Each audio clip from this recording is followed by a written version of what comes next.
Hello and welcome to Lost Love Chronicles. Dear listeners, before we get started, drop a quick hi in the comments and let us know where you're tuning in from. Also, if you have any suggestions for us to make the channel better, please let us know. Now let's start with the story. My brother and my wife tried to sedate me into signing my company away. Few more weeks, and everything will be ours. I overheard her whispering to Brandon on the phone one night when she thought I was asleep. So, I let them think it worked. I played along, half-conscious, confused, compliant. I documented everything. Every pill, every forged paper, every whisper behind closed doors. Then I set a trap, buried them in federal court. Yeah, I found out my own brother and my wife were plotting behind my back to steal my company. She was slowly poisoning me, just enough to dull my mind, make me foggy. Meanwhile, Brandon was quietly manipulating business contracts, shuffling numbers, rewriting terms behind the scenes. I spent 4 months gathering evidence, texts, emails, voice memos, bank records. I built a counter-conspiracy so tight it made theirs look like amateur hour. And when it was time, I didn't just confront them. I destroyed them. It's going to be a long story, so you might want to grab a drink or some snacks. Here's what went down. 4 years ago, I was 30 and living the kind of dream most guys only fantasize about. My solar installation company, Phoenix Power Systems, was pulling in $3.2 million a year across Colorado and Wyoming. We had 42 employees, a full fleet of custom trucks with our branding, and contracts booked solid through 2025. I drove a blacked-out Ram TRX. Lived in a 4,500 square foot house I designed myself, with floor-to-ceiling windows and a deck that looked out at the Rockies. I had good money in the bank, my phone never stopped ringing, and I was my own boss. I started the company at 26, fresh out of trade school with an electrical certification and $10,000 borrowed from my grandfather, God rest him. I busted my butt day and night. Every install, every call, every invoice, I did it myself. My older brother, Brandon, came in 2 years later. I was stretched thin and we needed capital to scale. Brandon had an MBA and he knew the right people. He brought connections and polish.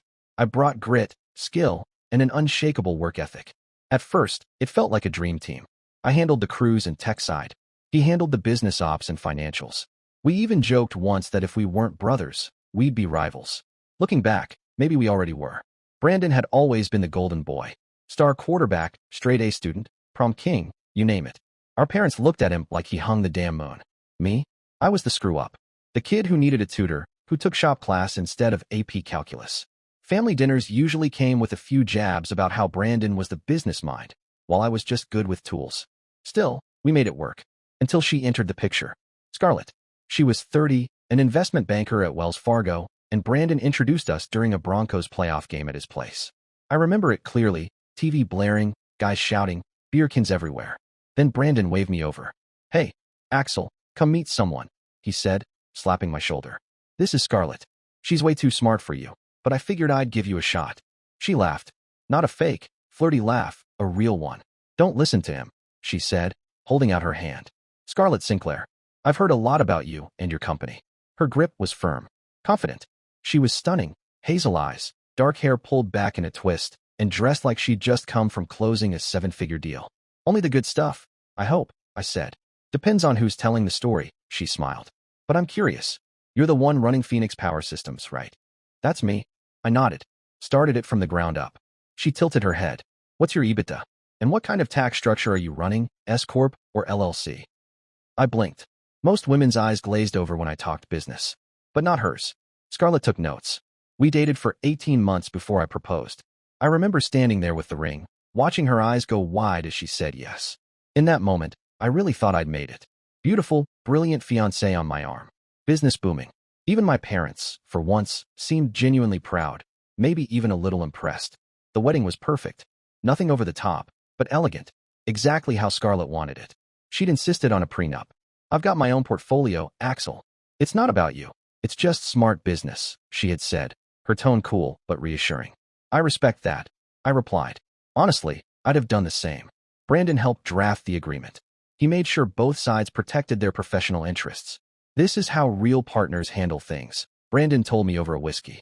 Clean, mature, and airtight. You're making the right move. At the time, I believed him. Hell, I thought it was a smart move too. But about 10 months into the marriage, strange things started happening. I'd always been in great shape, disciplined, consistent. Gym 6 days a week. Half marathons on the weekends. 12-hour days on job sites. Nothing. My body was a machine. Then, it started slipping. Fast. I was exhausted all the time. Could barely drag myself out of bed some mornings. My max bench dropped from 315 to 225 in under a month. My hands would shake when I climbed ladders. I'd get winded just walking across the site. Scarlett was concerned. Extremely concerned. "Babe, this isn't normal," she said one night as I sat slumped at the dinner table. "You need to see someone." I already scheduled an appointment with Dr. Levin for Monday. "You don't think it's just stress?" I muttered, rubbing my temples. "It could be, but we're not taking chances." I also found a nutritionist who specializes in male adrenal fatigue. "You're going to start working with her too." She dove into research like it was her job, Googling symptoms, printing out articles, buying books. She changed our entire grocery list. She even brought in some weird imported supplements I'd never heard of. Meals became a production. Organic everything. Custom teas. Vitamins in neatly labeled pill organizers. She'd watch me like a hawk at dinner. "You're working too hard, babe," she'd say gently, stroking my hair. "Your body's trying to tell you to slow down. Let us take care of the rest." The us bothered me. I didn't say anything. I just nodded. Meanwhile, Brandon had his own project. The business. He started pushing through aggressive changes to our structure. Things I didn't fully understand, but he insisted were best practices. "New liability arrangements, Axel," he explained one day, flipping through pages in my home office. "You have to think ahead. If we ever get sued, you want layers of protection." "Do we need all this now?" I asked, rubbing my forehead. "It feels like a lot, man." "You're not looking at the bigger picture," he said sharply. "Your background's technical. This stuff's corporate. You hired me for a reason, remember?" Every time I questioned something, he hit me with the same crap. Lectures about modern business strategy, case studies, fear-based hypotheticals. Then came the banking changes. A new account setup that required dual signatures on all major expenses. Then, ownership percentage revisions. "Minor," he said, "just tweaks to reflect our evolving roles." Then, a succession clause, buried deep in the paperwork, that would give Brandon full operational control in the event of a medical impairment. I was too damn tired to argue. I was foggy. Couldn't concentrate for more than 20 minutes without needing a nap. Brandon started showing up after dinner with stacks of paperwork. He'd spread the contracts across the kitchen table like it was a war map. "This just needs your signature on page 6, 10, and 12, he'd say casually. Scarlett would appear behind him with a fresh cup of coffee. "Just push through it, babe," she'd say sweetly, rubbing my shoulder. "You can rest after this." It felt like I was drowning, and they were the ones holding me underwater with a smile. Last December, Scarlett went all out on dinner one night. It was a Tuesday, I remember, because I had skipped the gym again, blaming fatigue. "I made something special," she said, placing a steaming plate in front of me. "It's lamb with saffron, turmeric, and this ancient Himalayan spice blend I ordered online. Supposed to help with focus and energy. It tasted slightly bitter. Not bad, just off." "You sure this is edible?" I joked. She laughed. "It's an acquired taste. But hey, it's supposed to reboot your system." I ate all of it. She'd spent 3 hours preparing the damn thing. I wasn't about to hurt her feelings. Around 9 p.m., I got up to go upstairs and grab my laptop charger. As I reached the top of the stairs, I paused. I heard voices from the kitchen. Our house has this weird acoustic quirk, something about the way the walls were built. If someone's talking in the kitchen and you're standing in the upstairs hallway, you can hear everything. Every word. Clear as if you were standing right there with them. That night, it saved my life. I had just reached the top of the stairs, heading toward the bedroom, when I heard Scarlett's voice on speakerphone. I stopped mid-step, instincts telling me something was off. Then I recognized the second voice. Brandon. Something about their tone. It made my stomach turn. It wasn't just casual conversation. It was gleeful. Strategic. "The timing is perfect," Scarlett said, laughing like she'd just scratched off a winning lottery ticket. "He's becoming more compliant every week. The new dosage is working beautifully." I froze. Completely still. Brandon sounded pleased, smug even. "How much longer until we can move to the final phase?" "Maybe 6 more weeks," she replied smoothly. "I need him completely manageable before we present the ownership transfer. He's still asking too many questions about the business changes." I felt my pulse in my throat. My skin went cold. They continued, casually discussing how to keep me cooperative, how to pace out the legal documents so I wouldn't notice the trap until it was too late. They talked about timelines, upcoming meetings, and this part floored me, some shell company Brandon had created. Rocky Mountain Solar Solutions. Same model as Phoenix. Same client base. Same service area. Ready and waiting to absorb everything I'd built the second I was out of the picture. "The best part is how grateful he is for all my help," Scarlett said, practically giggling. He actually thanks me for taking care of his health. Brandon laughed. It's almost too easy. They mentioned a meeting plan for the next day to review legal documents and sync up their next moves. And then they laughed again. Loud, unfiltered. Like a punchline had just landed perfectly. About me. I stood there, in that hallway, for 20 solid minutes. I didn't move. I couldn't. My mind was spinning, fracturing. Really, trying to make sense of what I'd just heard. My wife was poisoning me. My brother was stealing my company. And they were both laughing at how stupid I was for letting it happen. I wanted to run downstairs. I wanted to scream. But something told me not to. Instead, I turned, walked calmly back to the bedroom, and sat on the edge of the bed, staring at the floor until Scarlett came up. She smiled, handed me some tea, kissed me on the forehead. You okay? She asked. Just tired, I mumbled. She nodded sympathetically and told me to get some rest. I acted completely normal. Because now, it wasn't about reacting. It was about outsmarting them. I started planning that night. But first, I needed someone in my corner. Someone I trusted with my life. The next morning, right after Scarlett left for her 6 a.m. yoga class, I grabbed my phone and called the one person I knew would answer no matter what, Troy. We grew up 3 houses apart. Same bus stop. Same football team. He'd been with me through middle school fights, high school heartbreaks, and every dumb or brilliant decision I'd ever made. He picked up on the second ring. Yo, he said, chewing. You know it's not even light out yet, right? You watching Sports Center and eating cereal? I asked. Every damn day since Clinton was president. I exhaled. Troy, I need to tell you something, and I need you to believe every word. All right, he said cautiously, the tone in his voice shifting. Hit me. I overheard Scarlett on the phone with Brandon last night. She's been poisoning me. They're trying to get me to sign the company over. There was a pause. Then, let me guess, he said. Scarlett finally snapped and tried to murder you with organic kale. Despite everything, I almost laughed. Close, I said. Try prescription drugs in my dinner. Dead silence for about 5 seconds. Then Troy said, I'll be at your house in 20. Don't eat anything she cooked. He hung up. True to his word, he showed up in his work truck 20 minutes later, gravel crunching under the tires like a war drum. Troy runs his own plumbing business, built it from nothing like I did, and he looks like he could bench press a refrigerator without breaking a sweat. He walked in like he owned the place, didn't even wait for me to open the door all the way. All right, he said, giving me one look up and down. You look like death warmed over. I feel worse, I muttered. He walked straight into the kitchen, opened the fridge, started inspecting containers like a health inspector with a grudge. When's the last time you ate something that didn't come from your loving wife? I just gave him a look. Yeah, he grunted. That's what I figured. We sat down, and I told him everything, every word I overheard the night before. Scarlett's fake concern, Brandon's smug questions, the mention of the shell company. I laid it all out. Troy didn't say a word while I talked. Just stared at me, arms folded across his chest, eyes sharp. When I finally finished, he leaned back in the chair and let out a long breath. So, your trophy wife and your genius brother have been slowly murdering you to steal your company. I nodded. That's the summary, yeah. He squinted at me. Well, I always said Scarlett was too good-looking to be trustworthy. Hot chicks don't marry electricians unless they want something. I actually chuckled, despite myself. Screw you.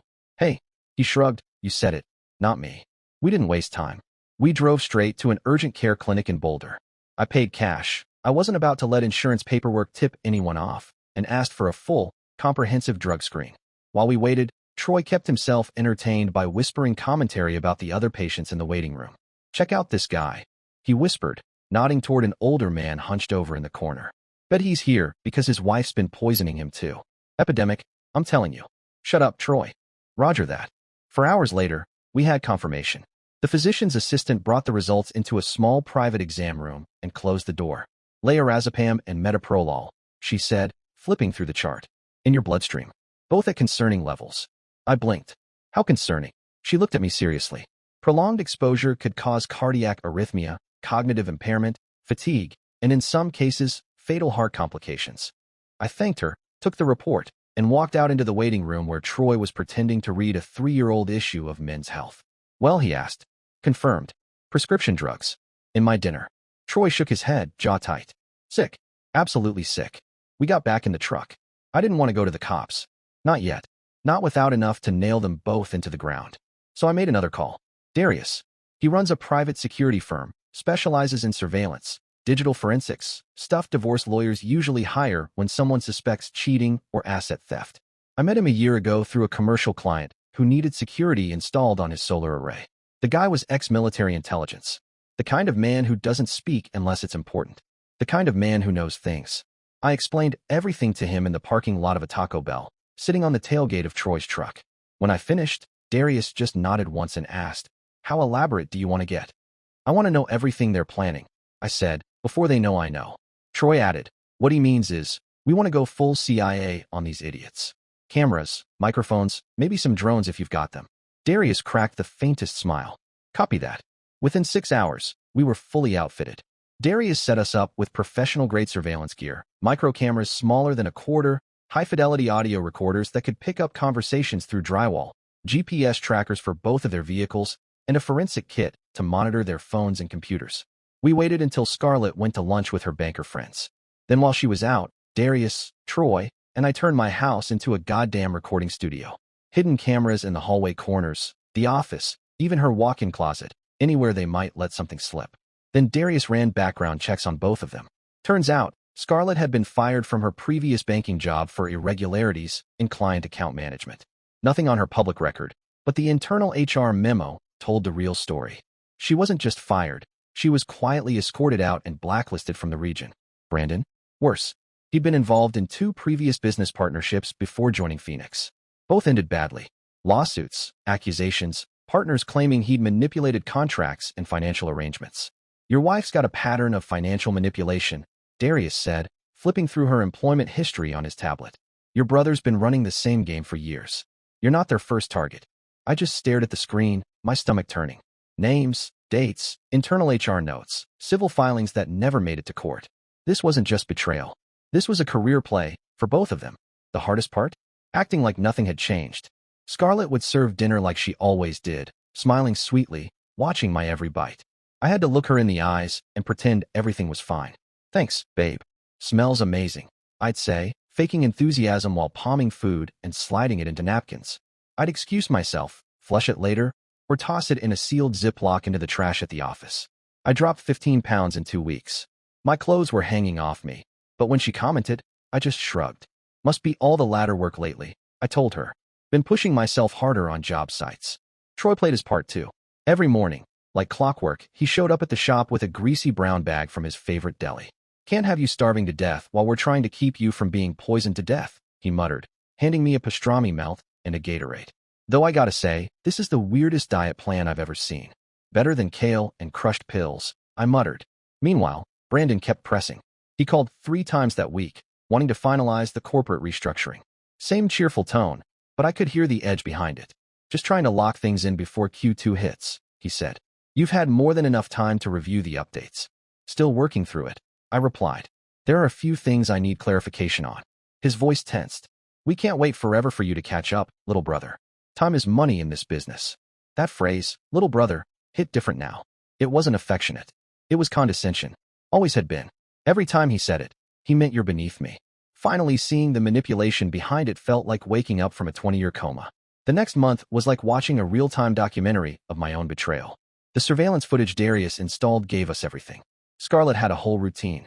She'd prepped 2 identical plates for dinner, both looking identical, same seared salmon, same wild rice pilaf, same sautéed kale. But only one had crushed pills mixed in. She was surgical with it. Waited until my back was turned. Used a mortar and pestle to grind the pills fine. Sometimes a capsule, sometimes a crushed tablet hidden under a layer of sauce. Then she'd plate the food, smile like nothing happened, and slide it across the table. "Try this," she'd say sweetly. I added turmeric. "It's anti-inflammatory." The woman was methodical. I started digging through every inch of the house. That's when I found her stash. Hidden inside a cardboard box labeled organic cotton tampons in our master bathroom closet. I opened it and froze. 6 prescription bottles. All different names. All different pharmacies. Darius examined them later and whistled low. "These are fake identities. She's been doctor shopping. Paying cash. Smart, no insurance trail." "Jesus," I whispered. "She planned for every angle." "She's been doing this a while," Darius replied grimly. "And she's damn good at it." The audio recordings were just as damning. Daily phone calls between Scarlett and Brandon, talking in code, sometimes not even bothering. "Still foggy," Brandon would ask. "Compliant and drowsy," Scarlett would say. "Perfect for signing paperwork." They had strategies, contingency plans, even jokes. They laughed about how stupid I was. It wasn't just betrayal, it was sport for them. Text message recovery told the rest of the story.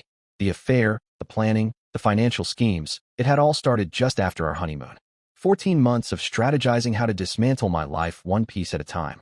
Brandon had incorporated Rocky Mountain Solar Solutions 8 months ago. Darius pulled the filing records. It was practically a carbon copy of Phoenix. Same services, same counties, same SEO keywords in the online registration. And the kicker? He'd already started recruiting my best guys, promising them 20% raises, bonuses, management titles. 3 of my most trusted foremen were planning to walk. But the most devastating blow came from the footage in Scarlett's closet. She wasn't just talking to Brandon anymore. She'd been meeting with someone I didn't recognize, a woman in her 50s, dressed sharp, professional. Darius ran her through facial recognition. Turned out to be a forensic accountant. They weren't just trying to steal my company. They were setting up a narrative where I was the problem. Darius's surveillance revealed the whole game plan. They were developing strategies to challenge our financial records and business valuations, laying the groundwork to claim I'd mismanaged the company and needed to be removed for fiduciary reasons. The poisoning? That was just phase 1. Phase 2. Demonstrate I was cognitively declining, unfit to manage day-to-day operations. Phase 3. Full ownership transfer, justified under the guise of protecting the company from my poor judgment. Scarlett's mysterious consultant, the older woman from the closet camera, turned out to be Brandon's ex-girlfriend from college, a CPA specialized in partnership dissolutions. According to Darius, the 3 of them had been planning this takeover for over 2 years, just waiting for the right mix of opportunity and vulnerability. They'd found both. Or so they thought. That's when I called in Aubrey Walters, my attorney.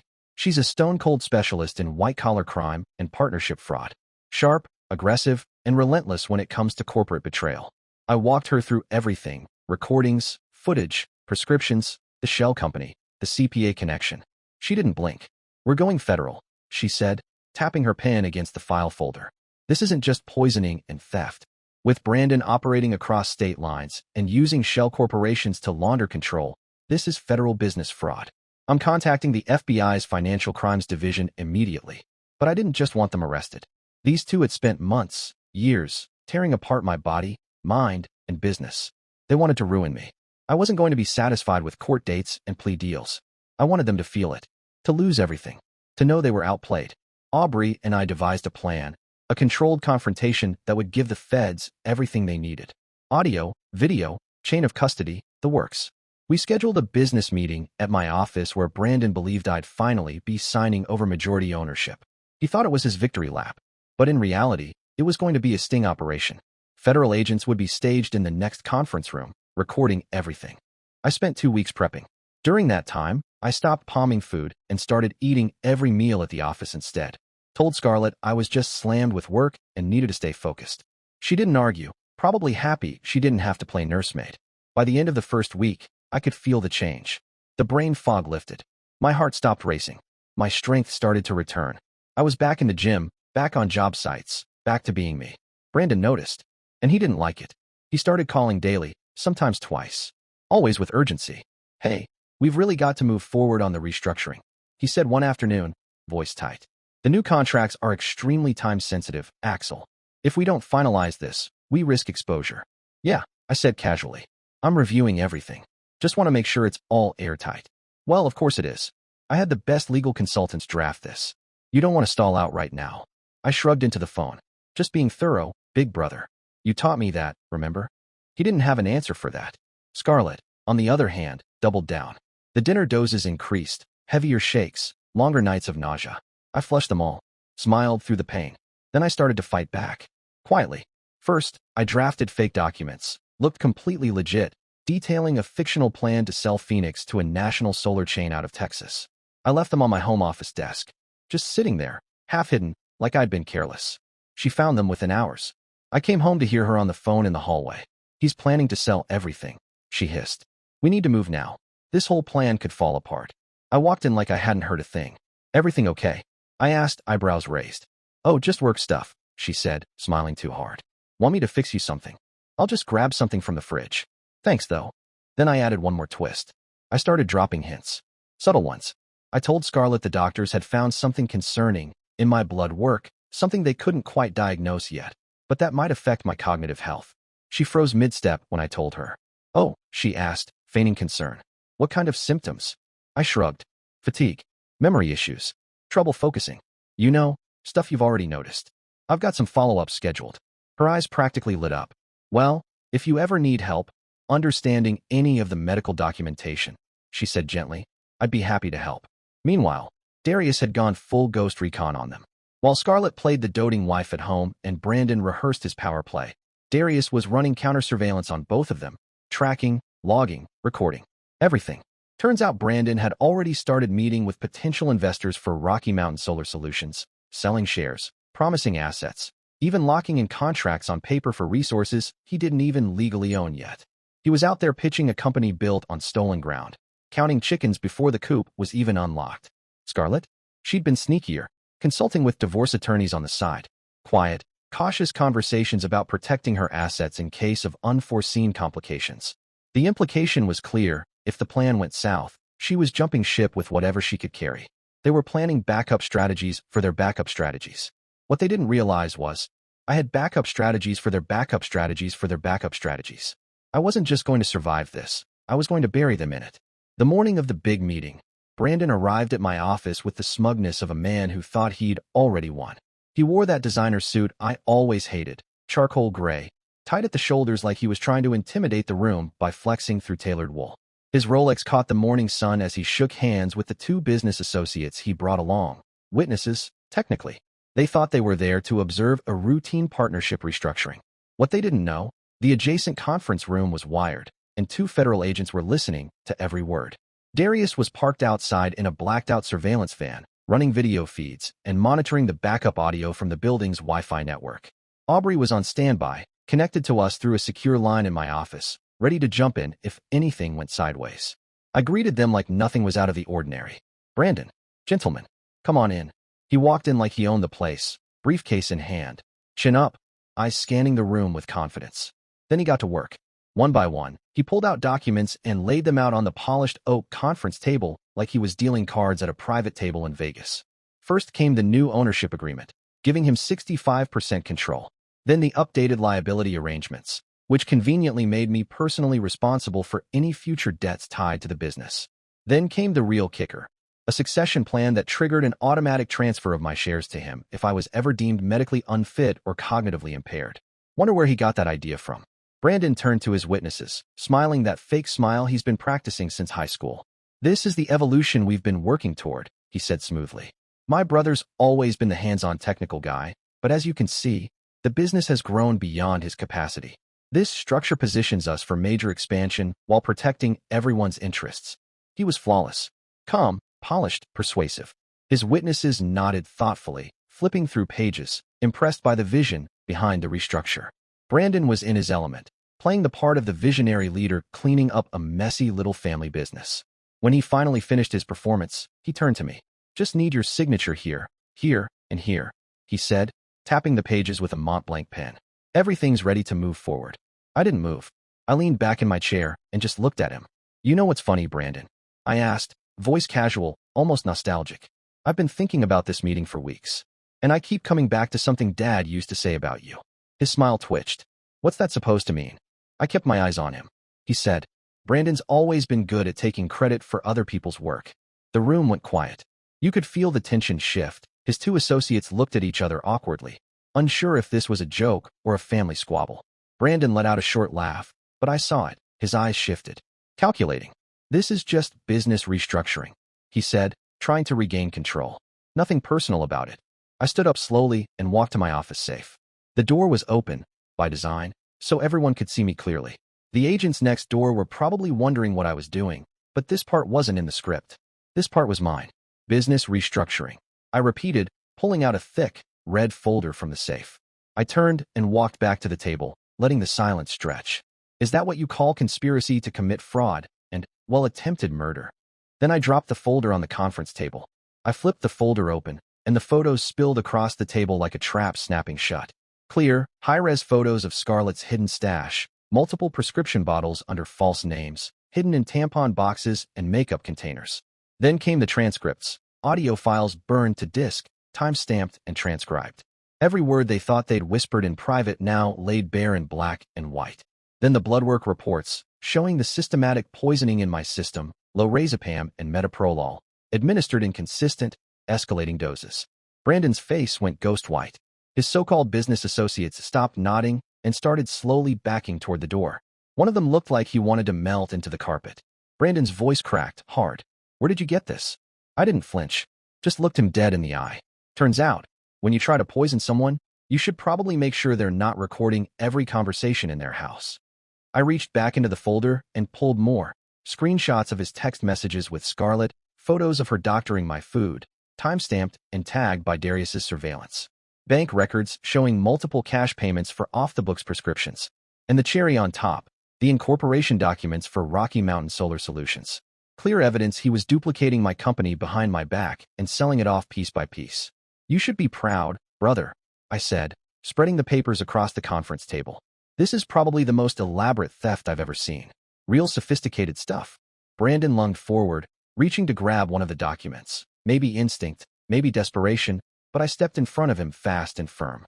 "I wouldn't touch those if I were you," I said coldly. "The FBI tends to get cranky about evidence tampering." That's when it happened. The door opened.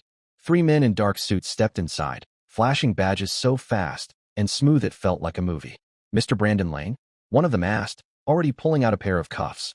The look on Brandon's face was pure shock, jaw slack, eyes darting, mouth opening like he had one last pitch left in him. But it didn't matter. His hands were already behind his back before he could speak.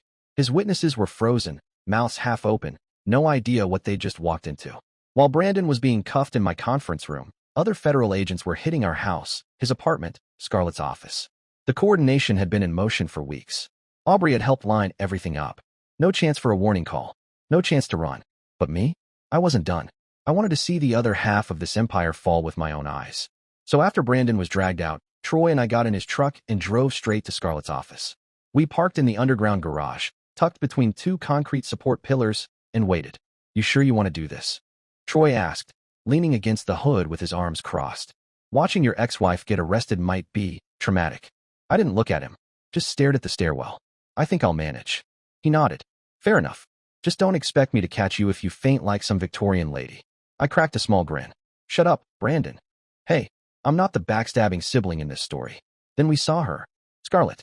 She was walking across the garage, fresh from another overpriced lunch, designer heels clacking confidently on the concrete. She was scrolling her phone, probably checking messages from Brandon, oblivious to the hammer that was about to fall. 2 unmarked cars rolled in from different angles, boxing in her exit. Then the agents stepped out, badges raised, calm and precise. Scarlett froze mid-step. What happened next was art. Her face went through this incredible transformation. First, confusion. Then a flicker of recognition. Then full-blown panic. Finally, desperation, wild-eyed calculation. You could almost see her trying to figure out which lie to start with, which direction to run. She looked around the garage like she was about to bolt. In those heels. It would have been hilarious. Troy leaned toward me. $10 says she tries to run in those ridiculous shoes. That's when she saw me. I was leaning against a concrete pillar, maybe 30 feet away. Calm. Silent. Watching. Her eyes locked with mine, and I saw it. The exact moment she realized how utterly, completely screwed she was. "You," she shrieked, pointing at me like I was the villain here. "You did this. You set me up," Troy muttered under his breath. "Yeah, he set you up by not dying when you poisoned him." What a scumsucker. I didn't move. I didn't speak. Just stood there with my arms crossed, watching her spiral. The federal agents didn't rush. They approached slowly, methodically, letting the scene play out. Scarlett locked onto me like a missile, storming across the garage with all the rage of someone watching her castle collapse brick by brick. "How dare you spy on me?" she shouted, her voice echoing off the concrete. One of the agents stepped forward, calm but firm. "Ma'am, we have a warrant for your arrest. Please stop and put your hands where we can see them." She didn't even glance at him. Her eyes were fixed on me like I was the only person in the world. "You're pathetic," she hissed.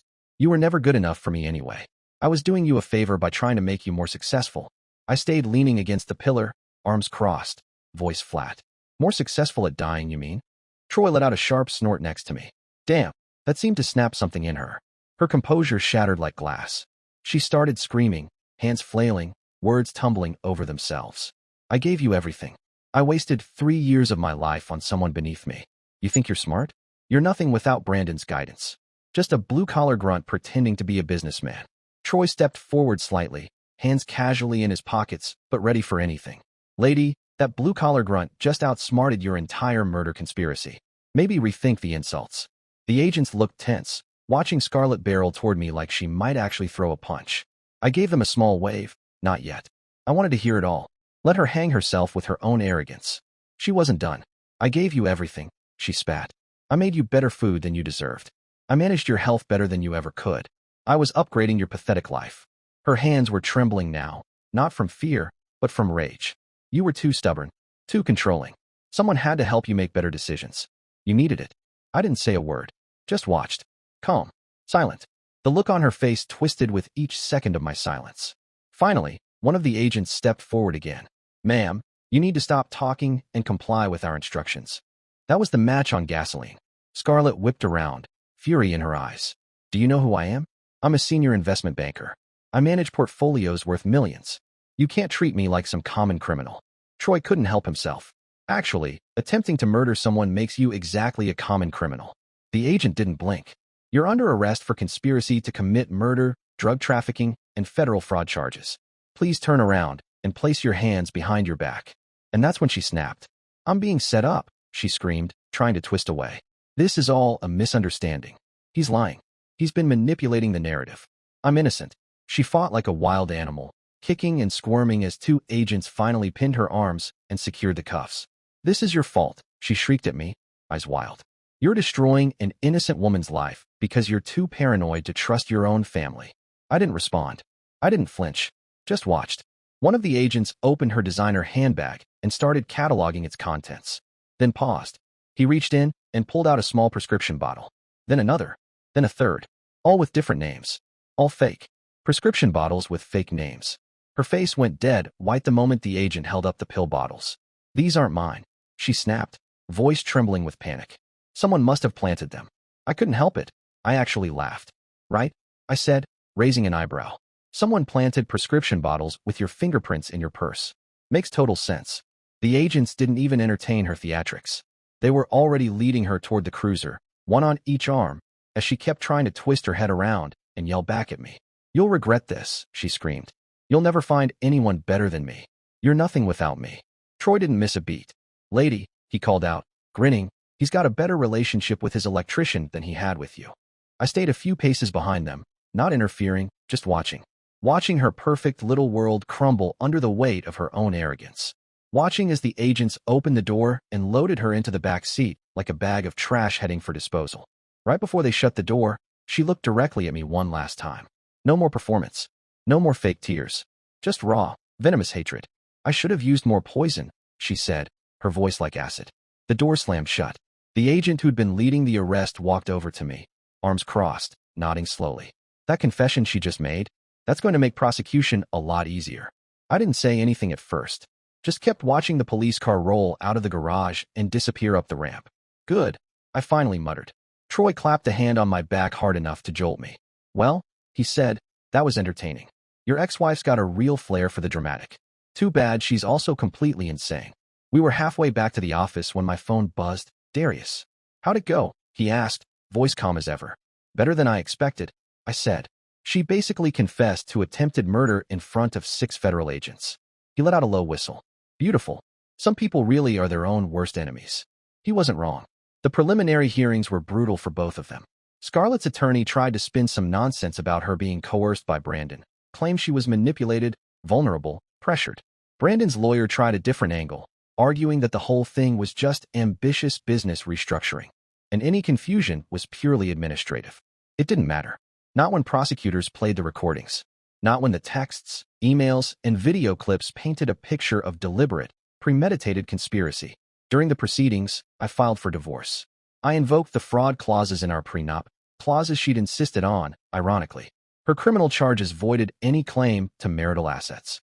She walked in with a plan to steal half and walked out with nothing. As for Brandon, I exercised my right to buy out his shares at the penalty rate. Basically pennies on the dollar. Within 60 days, I owned 100% of Phoenix Power Systems. All contracts, all vehicles, all accounts. Mine. Scarlett lost everything. Her car, her investments, her precious reputation. Brandon lost his stake, his shell company was dissolved, and all those people he'd recruited came crawling back, resumes in hand, pretending they hadn't known what was happening. The federal trial was nothing short of a masterpiece. Aubrey had handed the prosecutors everything on a silver platter. The defense teams had nothing, no leverage, no evidence, just overpriced suits and flailing arguments. But before I could even enjoy watching their carefully constructed lives implode, I had one more thing to deal with. My parents. 3 days after Brandon's arrest, I was at home, finally reviewing some long-overdue business contracts when Darius's security system pinged. Multiple vehicles in the driveway. I pulled up the cameras and saw my dad's Cadillac, my mom's pearl-white Lexus, and a third car I didn't recognize. Then I saw them, my parents, flanked by my Aunt Susan and Uncle Frank, marching up to my front door like they were delivering a sermon. I opened the door before they could knock. My mother didn't say a word. She just brushed past me like she owned the place. The others followed without invitation, settling into my living room like they were staging some kind of family intervention. My father turned to face me, his voice low and grave, the same tone he used when I got caught skipping school in the 8th grade. "We need to talk," he said, serious as a heart attack. It was the voice that used to work when I was 12. My mother started crying the second she sat down, like flipping a switch. It was her signature move. Tears before reason, emotion before truth. "How could you do this to Brandon?" she sobbed, clutching a tissue like it physically hurt her to say the words. "He's your brother, Axel. Family doesn't destroy family over business disagreements." I looked at them, for people I shared blood with, standing in my house, in my living room, demanding that I explain why I wasn't okay with being slowly murdered for profit. Something in me cracked. "Business disagreement," I said, keeping my voice calm, almost cold. "Brandon and Scarlett tried to poison me. They were drugging my food for over a year." My Aunt Susan, clutching her purse like a church hymnal, jumped in immediately with the family's favorite script. "Brandon would never hurt you. You're being paranoid. Vindictive. This isn't about facts, it's about jealousy." I blinked at her. Jealousy? Uncle Frank, Brandon's lifelong hype man, took a different route, playing mediator like he was negotiating a parking ticket.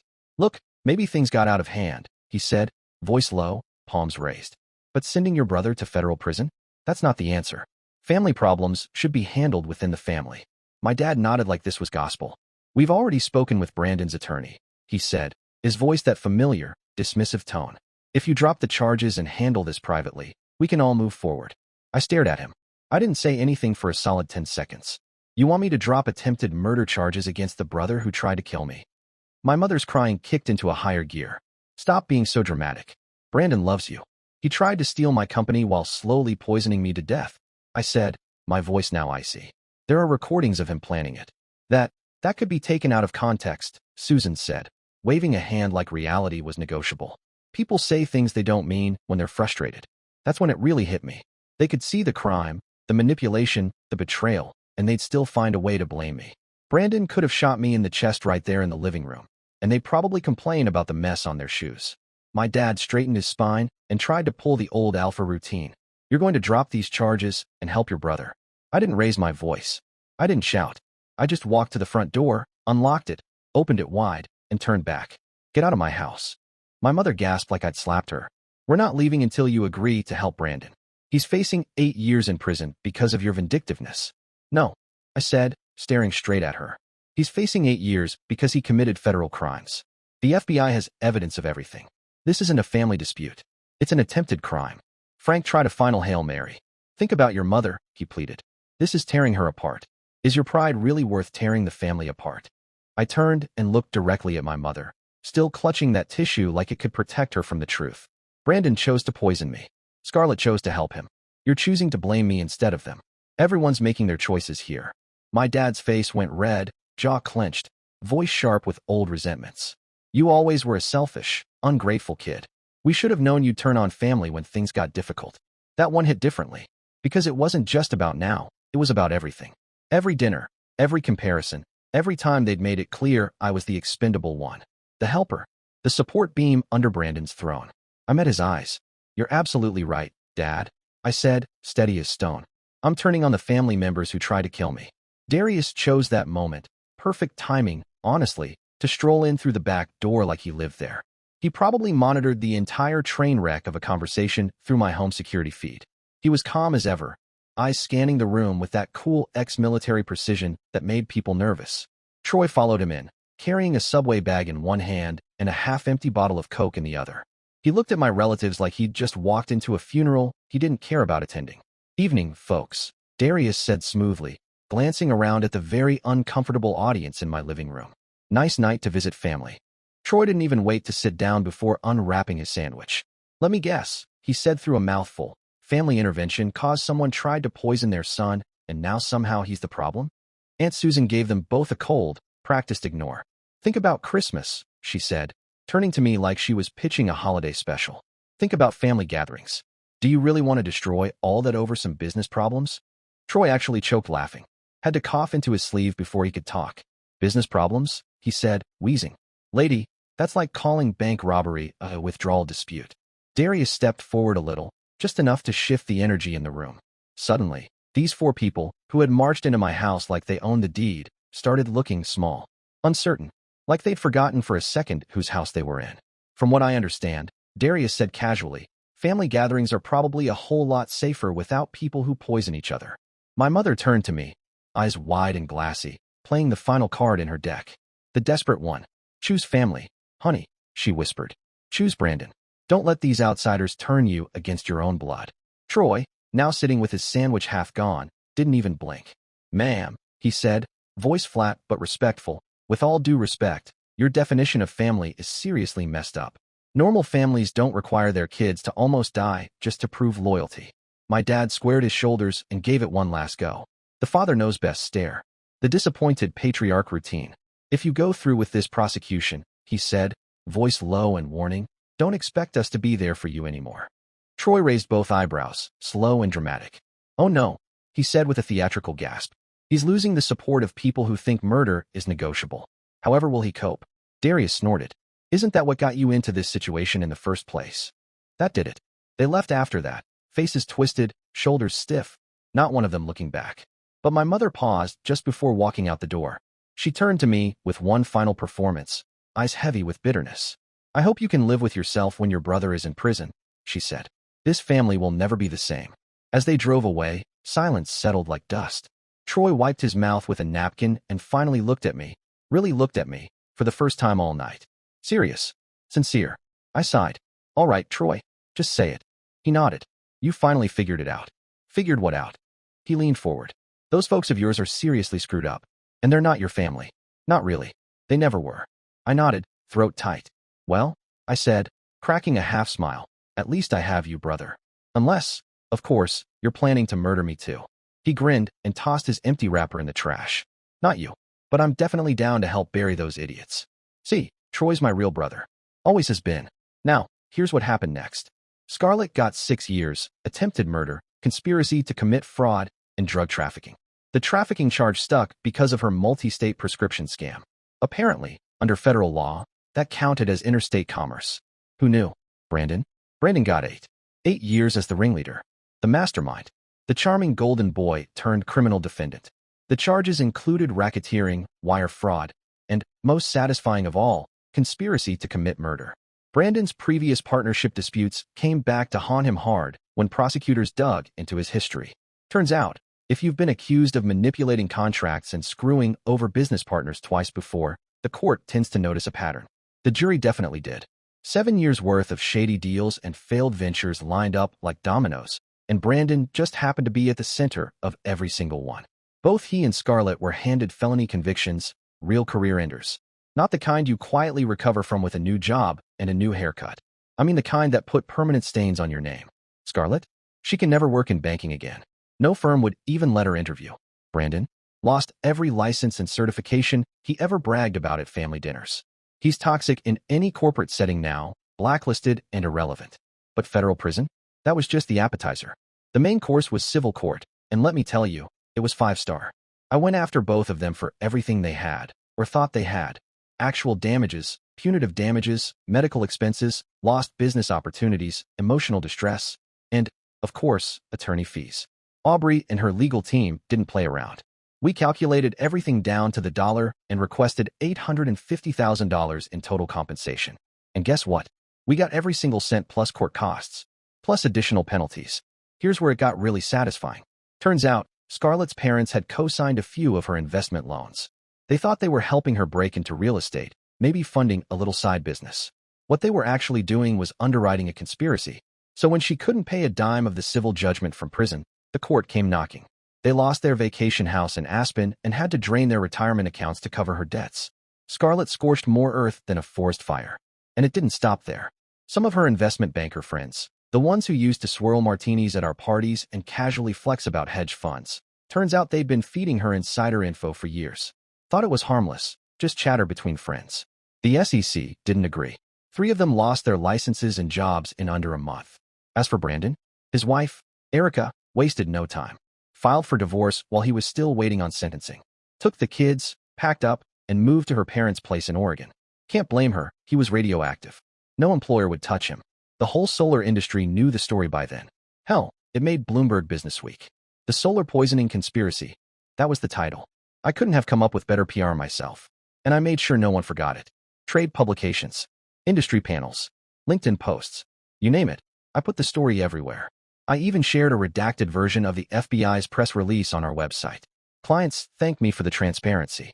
Future partners felt reassured. And I slept like a damn baby. Neither of them will ever work in their fields again. 6 months after sentencing, Phoenix Power Systems was running hotter than ever. We had a 6-month waitlist for installations. The best part? We landed 4 huge commercial contracts directly because clients read about the case and wanted to support the guy who beat the con artists. The biggest deal? A $2.3 million solar install for a hospital group. That one came with referrals to 3 more facilities. We brought on 12 new installers, expanded into battery storage, and opened a second location in Wyoming. End-of-year revenue hit $4.1 million. Our best year ever. Darius became our permanent security consultant, locks, systems, protocols, employee vetting. No more weak links. No more blind spots. Then came the letters. One from Scarlett. One from Brandon. Both sent from federal prison. Handwritten apologies, begging for help with their appeals. I read each of them once. Then I fed them into the industrial shredder in my office. Troy happened to be there the day Scarlett's letter arrived. He was standing behind me as I opened it, sipping coffee and flipping through a tool catalog like nothing serious was happening. Listen to this, I said, holding up the paper like it was a joke. She says she was manipulated by Brandon. Claims she never really wanted to hurt me. Says she still loves me and hopes we can reconcile after she serves her time. Troy spit his coffee so fast it hit the trash can. Reconcile? What's she gonna do? Promise not to poison you next time? I laughed, shaking my head. That letter was something else. Full of flowery language, excuses, fake regret, twisted self-pity. No accountability. Just long-winded attempts to rewrite history. It was the perfect proof of just how completely delusional she still was. Pure manipulation, even from prison. That was Scarlett's specialty. Brandon's letter? Predictable as hell. Troy was standing next to me when I opened it, sipping from his ever-present coffee mug and reading over my shoulder.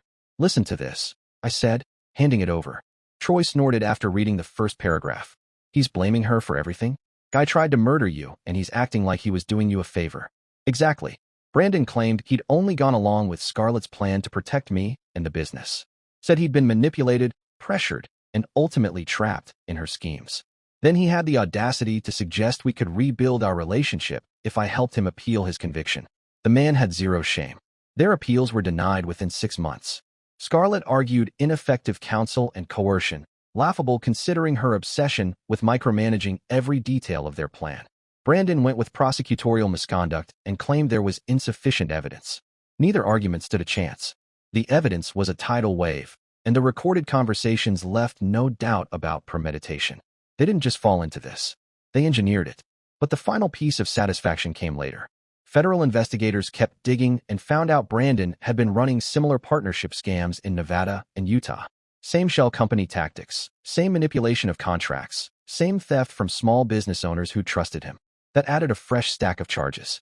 His sentence was extended to 12 years. No early release, no shortcuts. The golden child would be eating gray trays and breathing institutional air for over a decade. Scarlett didn't fare much better. A forensic audit of her old banking records uncovered years of embezzlement. 3 years, to be exact. She'd been siphoning from client accounts to fund her business ventures. That bombshell added more years to her sentence. Her final term? 8 years, no parole. The violent nature of the poisoning charges ensured that. 2 years after their sentencing, Phoenix Power Systems had become the largest solar installation company in the Rocky Mountain region. We had 87 employees, operations in 4 states, and were closing in on $8 million in annual revenue. Not bad for a blue-collar guy pretending to be a businessman. I bought a new headquarters building downtown, sleek, modern, energy efficient, and upgraded our entire fleet to electric.